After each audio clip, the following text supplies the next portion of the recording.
Dad was diagnosed with cancer. We were all pretty surprised because it had come just after he had had an aortic aneurysm. So we thought, wow, he cheated death, and then he was facing it again a year later. Well, it really shocked me because I thought that I had been in pretty good shape, and I was not looking for something like that to take hold of my life. But it happened, and that afternoon I was with Michael Andrews as my oncologist. Obviously he was concerned, we were all concerned, and what I told Gresham from the start is that you know, people with lung cancer in the bone, you may have a certain survival for a group of people, but that everybody writes their own story. And that Gresham was going to write his story, and that hopefully it would be a good one. So he said, if anything changes with your physical standing, he said, I've got some other tricks in my back pocket.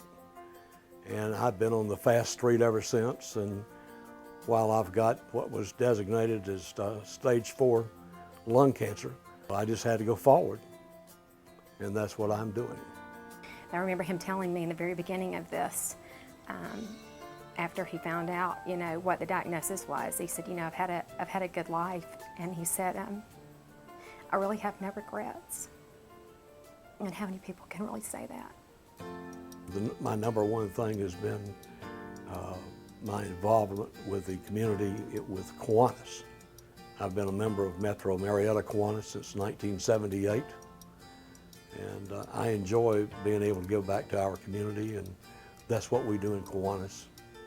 And I applaud other people that want to be a part of something like that.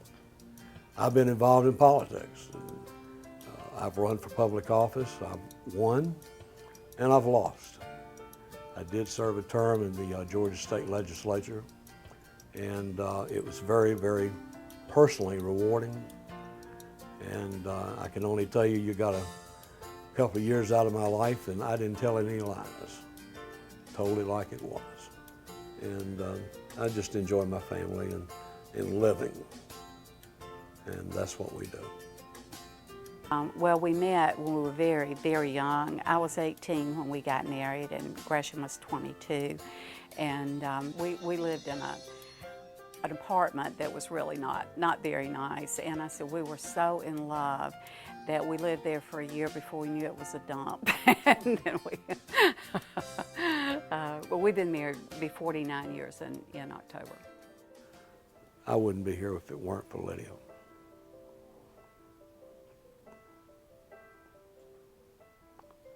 Truly. We're going to go through every day just like we always have. We're going to do the things that we do, and we're going to get through this. I don't know what the outcome's going to be, but we're going to get through this, and we're going to live. We're just going to live, and that's what we've done every day. I think he's been very concerned about the family and how we were going to be affected by this. I think it's been important for the grandchildren to see that things are continuing. I think that's been very good for them, that people are not imploding around them, you know, that life goes on. So they've done a great job of making me feel good about myself, and that I still had self-worth, which I believe is true. And so my intent is to go on down the road and be friends with all the friends that I have, and just carry on. When I hear warrior in the fight, that phrase, it just means to me that I'm one of many people that are determined not to die. And it's really interesting that once you're in this fight, you're involved with so many people that you did not know that have cancer. You're not aware of it. And you sit down to have an infusion, and there they are. And it's very interesting, and I take great comfort in it. Not that they've got cancer, but we're in this thing together.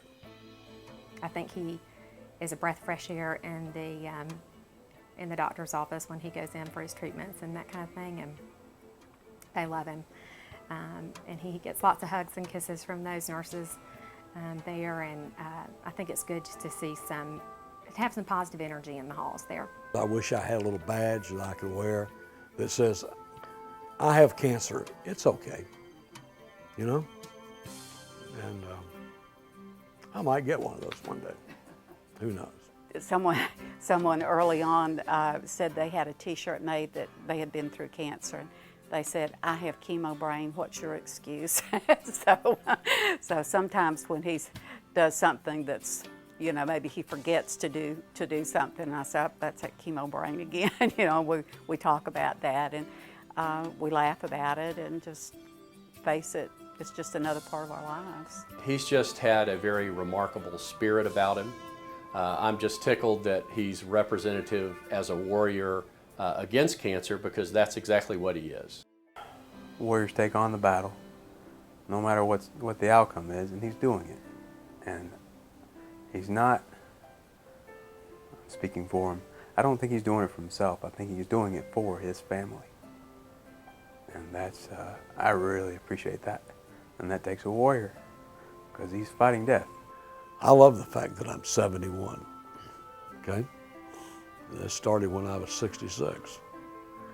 And I'm planning on being 149, okay? I gave up on 150, so I'll go for 149 and everything will be okay.